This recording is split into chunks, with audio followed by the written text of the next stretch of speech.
아파트 맨 꼭대기층에 살면 좋을까 나쁠까? 탁 트인 전망, 소음 없는 위층, 이런 건 너무 좋을 것 같고요. 반대로 단점도 있죠. 신축 말고 구축의 경우에 한해서 말씀드릴 건데 어떤 치명적인 단점이 있는지, 그리고 이거 피하려면 뭘 확인해야 되는지 오늘 이걸 말씀드리겠습니다.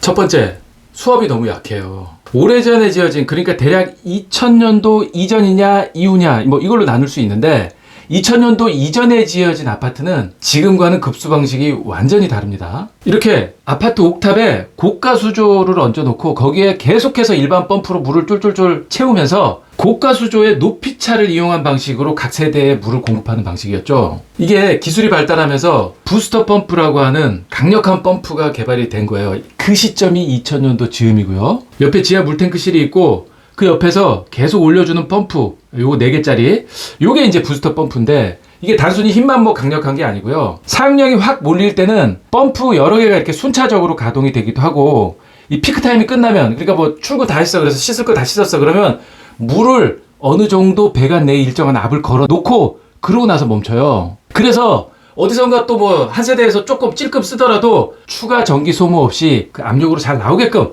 이렇게 해주는 굉장히 똑똑한 펌프인 거죠. 그러니까 건물 위에 고가 수조, 얘가 필요 없어진 거예요. 여긴 없잖아요. 힘도 세고 똑똑하기 때문에 그냥 밑에서, 이 부스터 펌프가 그냥 밑에서부터 위로 저 꼭대기까지 그냥 밀어 올리는 거죠. 20층이고 30층이고 쭉쭉 밀어 올릴 수 있게 된 건데 이게 엄청난 차이를 만들어냅니다. 왼쪽에 거 얘는 물의 높이차로 수압을 만드는 거잖아요.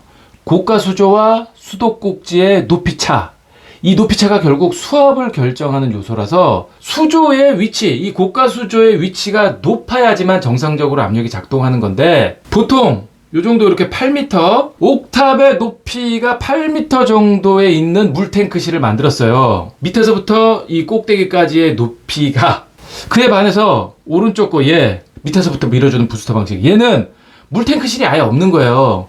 그러니까 여기서부터 여기까지가 다 그냥 기계실인 거예요. 엘리베이터를 움직이게 해주는 기계만 들어있는 그 기계실만 있으면 되는 거고, 그래서 당연히 왼쪽보다 오른쪽 얘가 낮을 수밖에 없어요. 얘는 6m, 얘는 8m.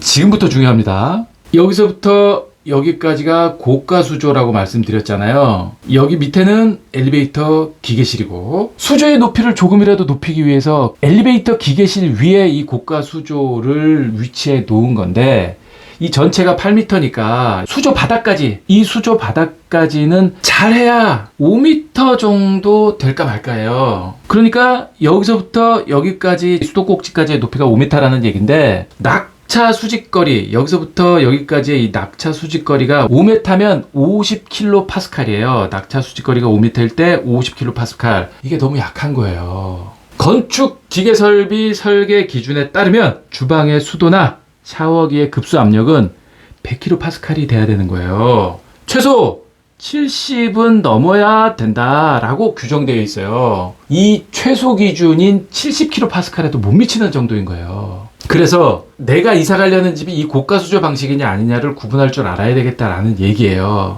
옥탑이 8m를 넘는 높이인지 아닌지를 보면 돼요. 자, 우선 한 세대 있죠. 여기서부터 여기까지 한 세대입니다. 맨 위에 한 세대.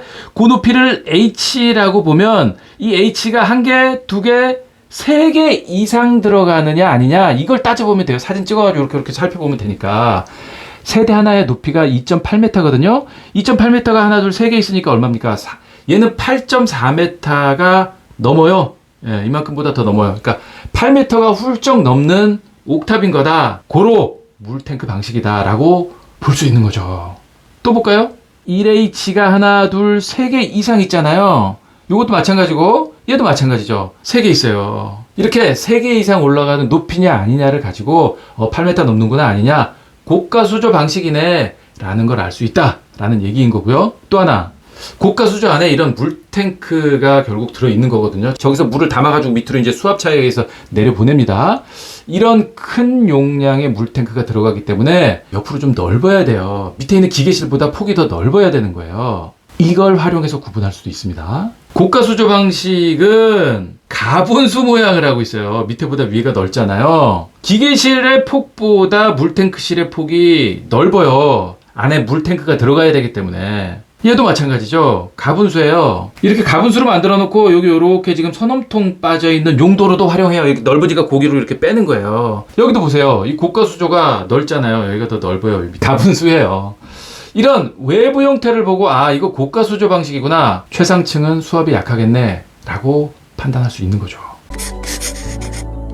두 번째, 엘리베이터 관련해서도 결정적인 단점이 있습니다. 엘리베이터 기계실이 여기라 그랬잖아요. 여기서부터 여기. 이 엘리베이터 기계실이 결국 최상층 바로 위에 있어요. 여기가 최상층 세대고 여기가 엘리베이터 기계실이잖아요. 저 기계실 안에 이런 모터가 들어있는 거예요. 케이지를 오르고 내리게 해주는 이런 모터, 이 줄 달려가지고 저 밑에 엘리베이터 케이지를 오르고 내리게 해주는 건데 이걸 권상기라고 부릅니다. 그러니까 엘리베이터 기계실이 여기에 있는 거고 이 바로 위에 층에 그 바로 밑에 층 바로 옆에 침실이 여기 있잖아요. 이 커다란 모터가 최소한 잠자는 방 옆에 붙어 있지는 않은지를 살펴봐야 돼요. 이 방 그리고 엘리베이터 기계실 바로 옆에 있는 이 방 24시간 권상기가 돌아갈 건데 콘크리트 벽과 슬라브 따라서 진동이 그대로 방에 전달되는 평면인 거예요. 최소한 방에 붙어있는 타입은 피해야겠다라는 건 얘기인 거죠. 이런 타입을 골라야 돼요. 고르더라도 권상기 위치 주방, 권상기 위치 거실 이렇게 좀 잠자는 방하고는 떨어져 있는 타입을 고르면 훨씬 낫죠.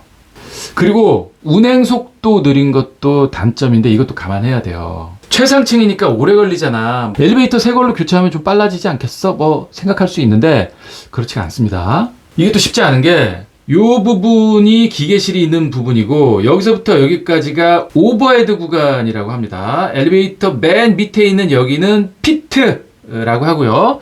기계실이 이렇게 생겼고 맨 밑에 피트가 이렇게 생겼습니다. 오버헤드 구간과 여기 맨 밑에 피트 구간은 속도에 따라서 높이가 커져야 돼요. 90m짜리 속도는 5650의 오버헤드가 있어야 되고 150m짜리 엘리베이터는 5950 높이의 오버헤드가 있어야 돼요. 90m짜리는 1800mm의 피트가 깊어야 되고 150m짜리 속도의 엘리베이터는 2400mm의 엘리베이터 피트 깊이가 있어야 되는 거예요. 속도가 빠르면 오버헤드와 밑에가 더 공간이 있어야 되는데 그걸 더 올리거나 파거나 할 수가 없잖아요. 태생적으로 당초의 속도에서 더 빨리 올린다는 것은 거의 불가능한 얘기인 거예요.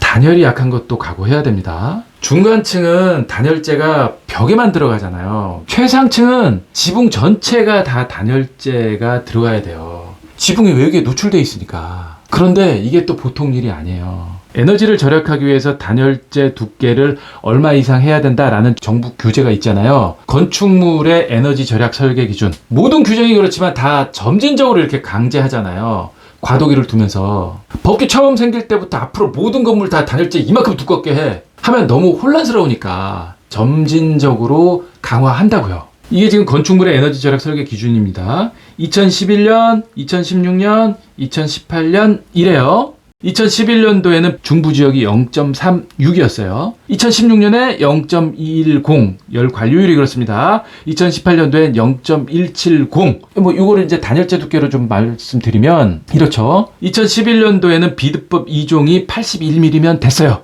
2016년도에는 똑같은 단열재가 146mm 들어가야 되는 규정이었고 2018년도에는 184mm 81mm, 146mm, 184mm로 점점 두꺼워지는 거가 원칙이었어요. 무슨 얘기입니까?